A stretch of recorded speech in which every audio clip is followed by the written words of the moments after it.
Hello everyone, I hope कि आप सब बहुत अच्छे होंगे, बहुत बढ़िया होंगे। हम सब भी ठीक हैं आपकी दुआ से। तो आज है 16 जनवरी। गुड मॉर्निंग, जय माता दी, राम राम जी। और आपके अपने चैनल आर्यन मोमेंट लाइफस्टाइल में आपका स्वागत है। तो प्लीज़ ब्लॉग को लास्ट तक ज़रूर देखें और लाइक कमेंट शेयर सब्सक्राइब ज़रूर करें। और वैसे तो आप थंबनेल देखकर समझ ही गए होंगे कि वीडियो किस टॉपिक पर होने वाला है। तो सर्दी इतनी ज़्यादा हो रही है, बहुत ही ज़्यादा सर्दी हो रही है। ऐसे बर्फ़ सा गिरता है रात को, आप देख सकते हैं कि सारा मतलब जो ज़मीन है वो भीग रही है। तो आर्यन पोटी कर रहा था, मैं इस वज़ह से खड़ी हुई थी क्योंकि आर्यन अगर धोएगा तो आर्यन के हाथ बहुत ज़्यादा ठंडे हो जाएँगे। पानी बिल्कुल बर्फ़ सा है, तो इस वज़ह से मैंने ही आर्यन की पोटी साफ़ की थी। वैसे तो कर लेता है जब मौसम ठीक होता है तो। और फिर उसके बाद में मैं इसे शॉल में दुबका के बिल्कुल बिल्कुल छुपा के और जब लेके आई थी, क्योंकि सर्दी लगने का बहुत ज़्यादा डर रहता है। और देखिए फिर उसके बाद में ये भी आ गए थे दूध लेके गाँव से। और लड़के दुहाते हैं वो अलग, जो इनके निकलवाने का है वो ये निकलवा लेते हैं और बाकी लड़के निकलवा लेते हैं दूध। तो देखिए दूध इसने भी पलट दिया है, उसके बाद में ये अपना सेट करेंगे दूध को इधर से उधर, उसके बाद में फिर चले जाएँगे।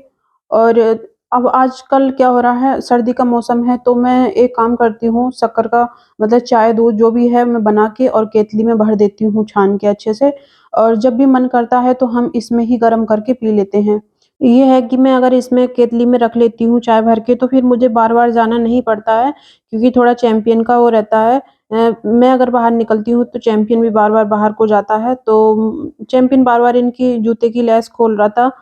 तो उस बात पे ही यहाँ हँसी हो रही थी कि बार-बार आ रहा था और बार-बार खोल रहा था वो। और आर्यन भी उससे खेल रहा है, तो देखिए बहुत ही ज़्यादा सुकून के साथ में हम लोगों ने चाय पी थी। उसके बाद में आर्यन के डैडी चले गए हैं और फिर मैं आर्यन को पढ़ाई करवा दूँगी, क्योंकि ऐसा होता है कि जैसे छुट्टी चल रही है तो बच्चों को थोड़ी बहुत देर तो पढ़ना ज़रूरी है, क्योंकि फिर बच्चा बिल्कुल ही अ, इग्नोर कर देता है उस चीज़ को कि हाँ, हमें तो पढ़ाई करनी नहीं है। तो मैं इस वज़ह से थोड़ी-सी पढ़ाई करवा देती हूँ जिससे कि आर्यन भूले ना। तो देखिए मैंने ऐसे किया था कि मैं दूध भी रख के आ गई थी किचन में, तो मुझे दूध भी देखना पड़ रहा था। बार-बार मैं किचन में भी जा रही थी और आर्यन को भी देख रही थी। तो आर्यन ने पढ़ाई कर ली है और मैं आर्यन की कॉपी किताब जो भी हैं सारी बुक्स रख रख दूँगी। उसके बाद में फिर मुझे देनी है आर्यन को दवाई और ड्रॉप डालना है। ड्रॉप इसलिए डालना है कि आर्यन की आँखों में बहुत ज़्यादा खुजली हो रही है और खाँसी हो रही है, आर्यन को जुकाम भी हो रहा है। तो उस चक्कर में मैं इसे दवाई दे रही हूँ। कल परसों परसों शायद हम दिलवा के लाए थे दवाई, मैं शूट करना भूल गई थी वीडियो को। और देख सकते हैं आप दूध बिल्कुल खदक चुका है, तो मैं हमेशा जाली से ही ढकती हूँ दूध। मैं कभी 3-4 साल हो गए मैंने कभी प्लेट से नहीं ढका है, क्योंकि मलाई अच्छे से नहीं आती है प्लेट से ढकने पे और पानी-पानी सा और हो जाता है प्लेट पे भाप बन के। तो जाली से अगर मैं ढकती हूँ ना तो बहुत अच्छे से मलाई आती है, बहुत मोटी मलाई आती है। इससे ही मेरा घी होता है, हमेशा मैं कभी मट्ठे से घी नहीं निकालती हूँ। और इधर देखिए मैं शक्कर का दूध बना लूँगी और दूध बनाकर मैं 1 गिलास ले जाऊँगी। और देखिए मैं उसके बाद में ही निकलूँगी, जब आर्यन के डैडी आएँगे तभी मैं रूम से निकलती हूँ। बस इतना काम करके झाड़ू का और जो मैंने किया है ये सारा काम करके मैं फिर अंदर चली जाती हूँ, फिर 1 डेढ़ घंटे बाद ही निकलती हूँ। तो देखिए आर्यन के डैडी आ गए हैं और उसके बाद में मैं फिर रूम से निकली थी। फिर मैंने सबसे पहले आके जैसे मैंने सुबह सीटी लगा के कुकर में और दाल रख दी थी। बस मुझे क्या करना था कि इसे थोड़ा अच्छे से और खदकाना था और मैं इसे बस फ्राई कर दूँगी। और फ्राई करूँगी मैं आज थोड़ा ज़्यादा सा तड़का लगाऊँगी। वैसे तो मैं मूँग मसूर की दाल में इतना तगड़ा तड़का नहीं लगाती हूँ, सिर्फ़ हींग का और उसका लहसुन वगैरह का ही रहता है। आज मैं टमाटर का भी तड़का लगा रही हूँ, क्योंकि मुझे इतना ज़्यादा ख़ास अच्छा नहीं लगता है। पर जैसे मैंने कट कर लिया था तो फिर मैंने सोचा चलो आज इतना ही भारी तड़का लगाती हूँ, देखती हूँ कैसी लगती है। पर सच पूछो तो मूँग मसूर की दाल ना सिंपल तड़के से ही अच्छी लगती है, हींग के और लहसुन के तड़के से। तो देखिए तड़का मैंने लगा दिया है और रोटियाँ भी बना लूँगी मैं, एक साइड तवा रख दिया है। और देखिए थोड़ा ना गीज़र में प्रॉब्लम हो रही थी, तो मैं इनसे बोल रही थी, मैं कहा गीज़र थोड़ा ठीक कर लो, देख लो आप एक बार। तो जब इन्होंने देखा ना तो फिर इन्हें मिस्त्री की ज़रूरत ही नहीं पड़ी, इन्होंने खुद ही नया बोर्ड ला के लगा दिया और गीज़र स्टार्ट कर दिया। अब तो सारे काम कर लेते हैं, पहले तो ख़ैर नहीं कर पाते थे बिजली के काम, लेकिन जब करने लगते हैं तो फिर सब डर निकल जाता है बिजली का। तो अब तो कोई भी कितनी भी बड़ी प्रॉब्लम हो घर में लाइट की, अपने आप ठीक कर लेते हैं। और उसके बाद में देखिए मैंने खाना बिल्कुल तैयार कर दिया था और खाना बहुत ही ज़्यादा ज़बरदस्त है, आप देख सकते हैं। मक्खन है और दाल है, 2 कटोरियों में दाल है। मैं मतलब हम सब लोग साथ खाने वाले थे, लेकिन क्या हुआ कि आर्यन सो गया उधर और दोबारा से आर्यन सो गया और मैं खाना बना रही थी, तो फिर मेरे दिमाग में आया कि आप यहीं पे खा लो गरम-गरम, क्योंकि बहुत ज़्यादा ठंडी हो जाती है। तो ये बोल रहे थे मैं ठंडी खा लूँगा, मैंने फिर ज़बरदस्ती करा था इनसे। मैं कहा नहीं तुम गरम-गरम खाओ, हम बाद में खा लेंगे। तो उसके बाद में फिर इन्होंने खाना खा लिया था, हम बिल्कुल फ्री हो गए थे, टेंशन बिल्कुल नहीं रहती है जब ये खाना खा लेते हैं तो।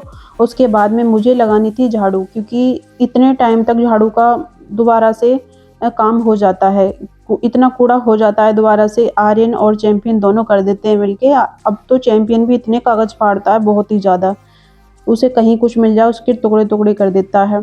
तो देखिए मैं झाड़ू लगा लूँगी और थोड़ा-सा इधर की मुझे धुलाई करनी थी, बस थोड़ी-सी जगह की। मैं कहीं पे इस टाइम पानी नहीं बहाती हूँ, क्योंकि दोनों बच्चे खेलते हैं, तो गीला-गीलापन हो जाता है और चैंपियन को अगर जो ठंड लग गई ना एक बार, तो फिर निकलने वाली नहीं है, क्योंकि अभी बहुत छोटा है, बच्चा है अभी। और दोनों खेलते हैं बड़ी मस्ती में, अगर सूखा पड़ा रहे तो मैं भी नो टेंशन रहती हूँ बिल्कुल। कोई टेंशन नहीं रहती है मुझे कि हाँ, खेल रहे हैं, खेलने दो।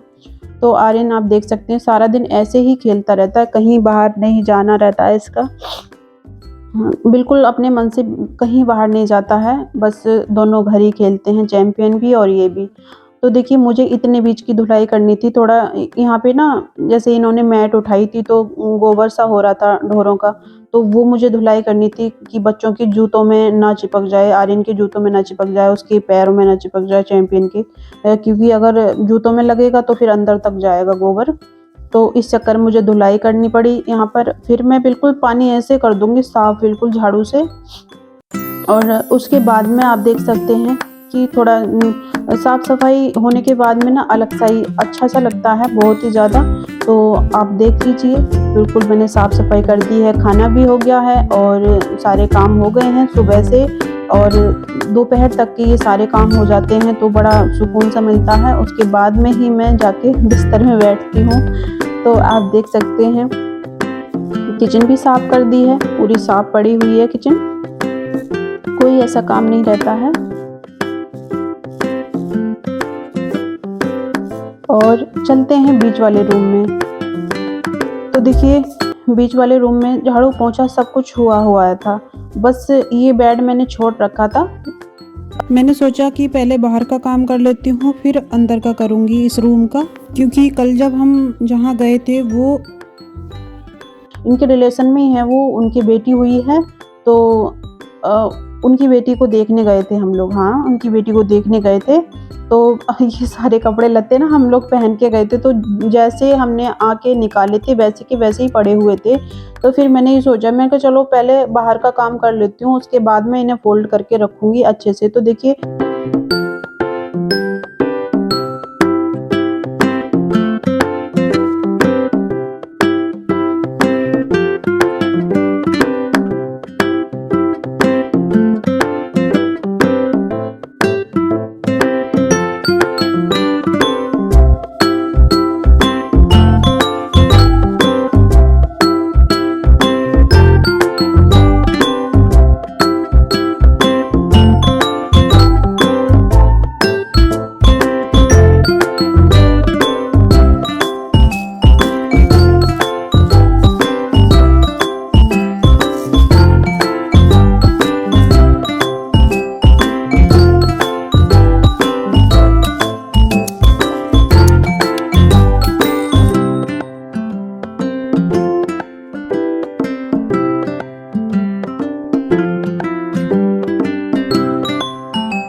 तो देखिए शाम का टाइम हो रहा है और आर्यन को खाँसी बहुत ज़्यादा उठ रही है, तो उसके लिए मैं शक्कर का दूध बहुत मतलब अदरक डाल के और थोड़ी-सी चाय पत्ती डाल के बना के अंदर ले जाऊँगी और शाम का टाइम हो चुका है, ब्लॉग को यहीं एंड करती हूँ।